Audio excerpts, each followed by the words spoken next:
2025년 6월 6일 금요일 말씀과 기도로 하루를 여는 교문리교회 새벽기도회를 시작합니다.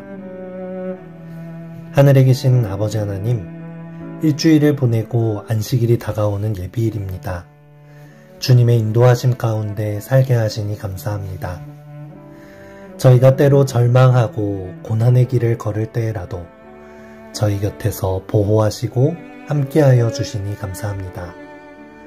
언제든지 하나님의 때를 기다릴 줄 알며 나의 방법보다 하나님의 방법을 선택할 수 있는 믿음 가진 성도 되게 하여 주시옵소서. 저희를 사랑하시되 끝까지 사랑하시는 예수님 이름으로 간절히 기도드리옵나이다. 아멘. 성도 여러분 안녕하십니까? 안식일이 다가오는 예비일입니다. 이번 주 동안 부조와 선지자 72장 압살롬의 반란 파트를 연구하였는데요. 오늘은 마지막 5번째 시간입니다. 말씀의 제목은 다시 시작하게 하시는 하나님입니다. 먼저 하나님의 말씀 사무엘하 19장 9절에서 10절 말씀을 보시겠습니다. 이스라엘 모든 지파 백성들이 변론하여 이르되 왕이 우리를 원수의 손에서 구원하여 내셨고 또 우리를 블레셋 사람들의 손에서 구원하셨으나 이제 압살롬을 피하여 그 땅에서 나가셨고 우리가 기름을 부어 우리를 다스리게 한 압살롬은 싸움에서 죽었거늘 이제 너희가 어찌하여 왕을 도로 모셔올 일에 잠잠하고 있느냐 하니라. 우리는 한 주간 아들의 반역으로 도망길에 오른 안타까운 다윗의 이야기를 함께 살펴보았습니다. 이 시간들은 다윗에게 있어서 아들의 반란이라는 충격적인 일임과 동시에 자신의 범죄로 인한 죄책감이 다윗의 인생을 억눌러서 다시 인생을 시작할 수 없을 것만 같은 절망의 순간들이었을 것입니다. 우리는 이처럼 크게 절망하고 낙담할 수밖에 없는 상황 속에서 어떻게 다시 일어나나요? 오늘 우리는 무너졌던 왕 다윗이 다시 예루살렘으로 돌아가 하나님의 은혜 안에서 새 출발하는 장면을 보게 됩니다.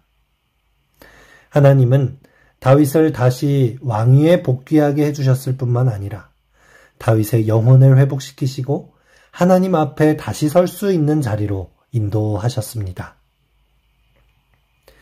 압살롬의 죽음 이후 이스라엘은 혼란에 빠졌습니다. 이제 누가 우리를 다스릴 왕이 될 것인가? 다윗이 다시 왕이 될 수 있는가? 모든 민심들이 술렁거리고 나라가 혼탁해졌습니다.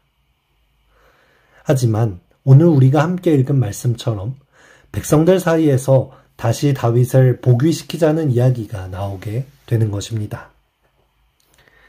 다윗은 억지로 스스로 자신을 높이거나 자신을 왕위에 올리지 않았습니다.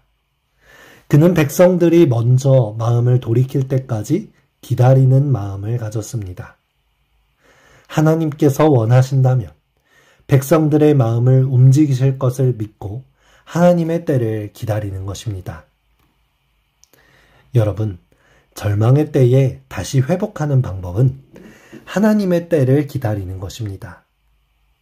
절망에 빠져 아무 기력 없이 낙담해 있는 것도 아니요. 스스로 애써 괜찮은 척하며 자신의 힘으로 극복하려는 것도 아니요.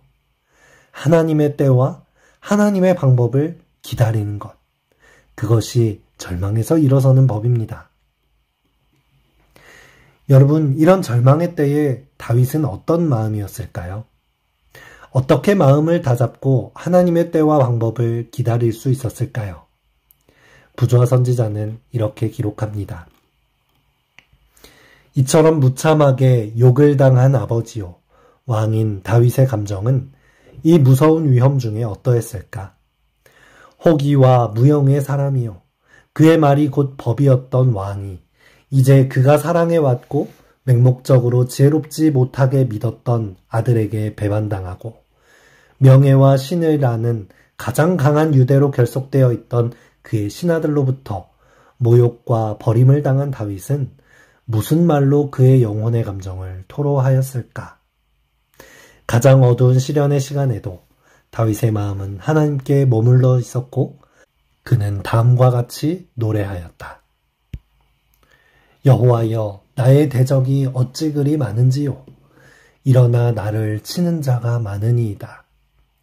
많은 사람이 나를 대적하여 말하기를 그는 하나님께 구원을 받지 못한다 하나이다. 여호와여, 주는 나의 방패시요 나의 영광이시요 나의 머리를 드시는 자이시니이다.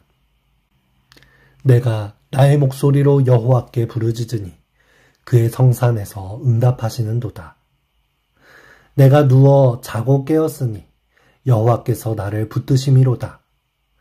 천만인이 나를 애워싸 진친다 하여도 나는 두려워하지 아니하리이다. 여호와여, 일어나소서. 나의 하나님이여, 나를 구원하소서. 주께서 나의 모든 원수의 뺨을 치시며 악인의 이를 꺾으셨나이다. 구원은 여호와께 있사오니 주의 복을 주의 백성에게 내리소서. 다윗은 절망 가운데서 모든 것이 흔들렸지만 하나님에 대한 신뢰는 흔들리지 않았습니다. 오히려 그는 도망길 가운데 하나님을 찬송하는 찬송시를 지었습니다.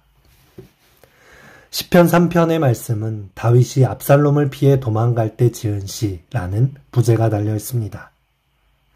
사람들은 말합니다. 이제 다윗은 끝이다. 하나님도 그를 버리셨다. 하지만 다윗은 계속해서 찬양합니다. 여호와여, 주는 나의 방패시요 나의 영광이시요 나의 머리를 드시는 자이시니이다. 천만인이 나를 애워싸 진친다 하여도 나는 두려워하지 아니하리이다. 그리고 시편 3편 마지막 구절에서 다윗은 이렇게 선포합니다. 구원은 여호와께 있사오니 주의 복을 주의 백성에게 내리소서. 그는 그의 구원이 하나님께 있음을 고백합니다. 그의 구원이 칼과 무력으로 하는 전쟁에 있는 것도 아니고 백성들의 민심에 있는 것도 아니고 자신의 행동에 있는 것도 아님을 깨닫는 것입니다. 오직 하나님만이 다시 시작하게 하시고 진정으로 회복시키시는 분입니다. 하나님은 다윗을 다시 왕으로 세우셨습니다. 하지만 진짜 회복은 그가 다시 왕이 되었기 때문이 아니었습니다. 그가 이제는 그의 죄를 용서받고 회개함으로 하나님 앞에 더욱 온전히 서게 되었기 때문입니다. 우리가 때로 절망 가운데 또는 죄책감 가운데 하나님을 떠나고 싶은 마음이 들 때에도 변함없이 저희 곁에서 다시 회복시키길 원하시는 하나님의 손길을 경험하게 되시길 바랍니다. 그래서 하나님의 때에 하나님의 방법으로 회복을 경험하시는 우리 모두가 되기를 간절히 바라겠습니다. 이 아침 함께 기도할 제목입니다.